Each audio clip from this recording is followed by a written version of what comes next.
Mülayim iqlim qurşağı. Mülayim iqlim qurşağı əsas iqlim qurşağıdır və özünə məxsus hava kütləsi var. İl boyu mülayim hava kütləsi hakim olur burada və fəsillər aydın şəkildə müşahidə edilir. Bir də buludluluğun miqdarı çox olur. Təzyiq aşağı olur, qalxan hava müşahidə edilir və 4 iqlim tipinə bölünür. Bu iqlim tipləri mülayim dəniz, mülayim kontinental, kəskin kontinental və mülayim musson iqlim tipləridir. Mülayim dəniz iqlim tipində yağıntı il boyu bərabər paylanır və temperatur mənfiyə düşmür. Şimal mülayim dəniz iqlim tipinin yayıldığı ərazilər Alyaska yarımadası, Aleut adaları,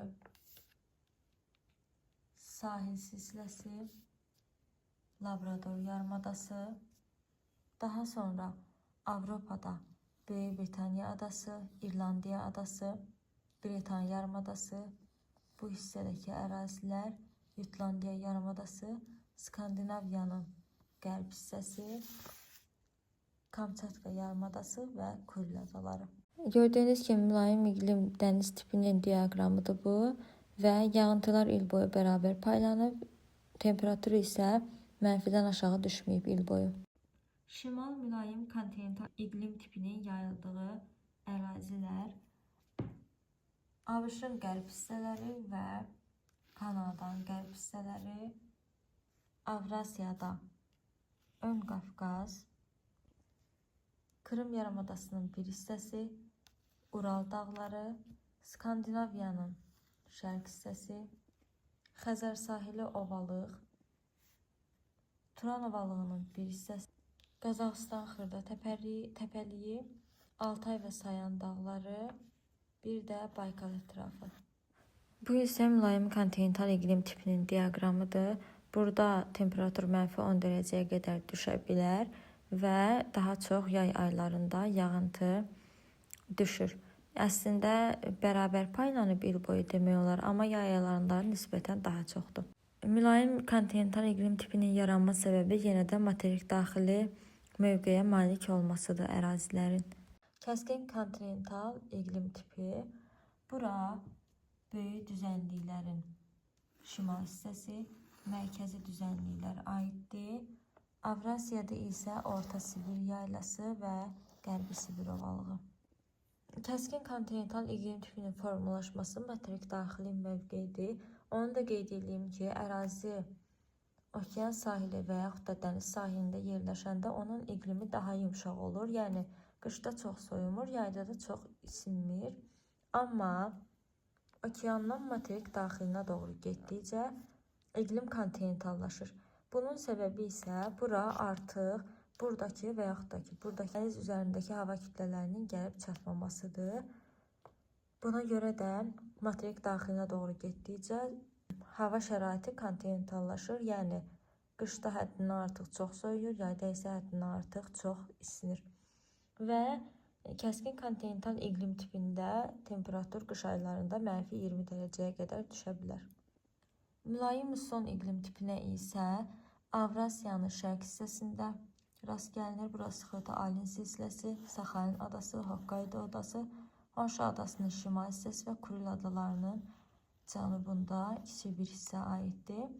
Burada yenə də musson küləklərinin təsiri ilə musson iqlim tipi yaranır və subtropik iqlim tipindəki mussondan fərqli olaraq mülayimin mussonunda havanın temperaturu mənfiyə düşə bilər.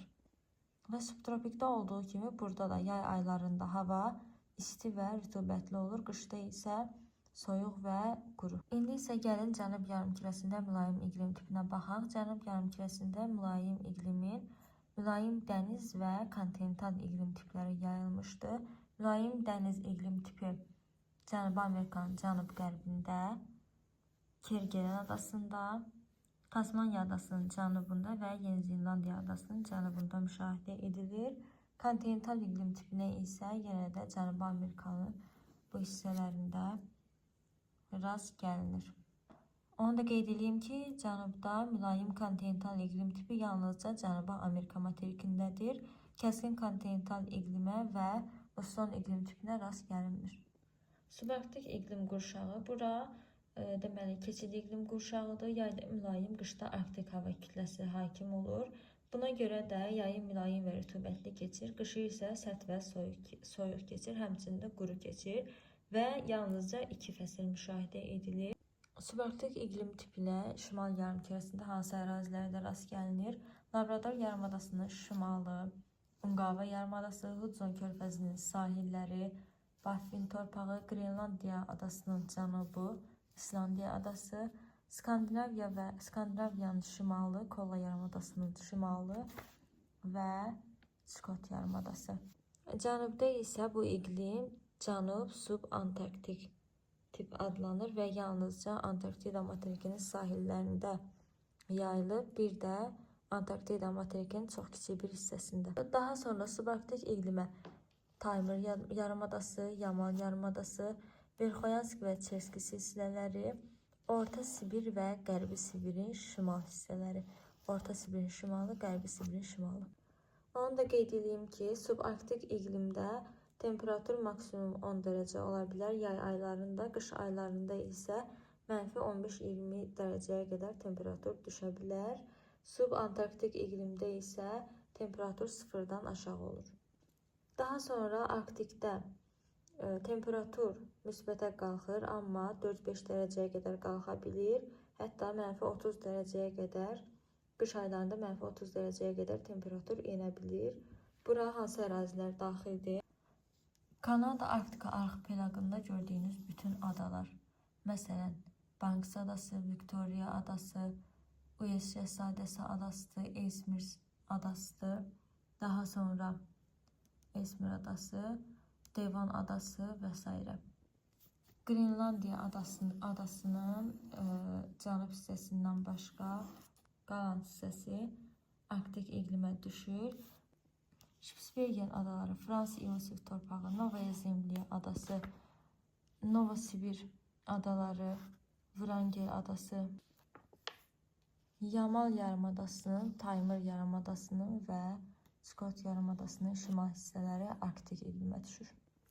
Antarktida materikində isə Antarktik iqlim tipi, iqlim qurşağı yayılır. Bir də onu qeyd edeyim ki, Antarktida materikində 3 iqlim qurşağına rast gəlinir.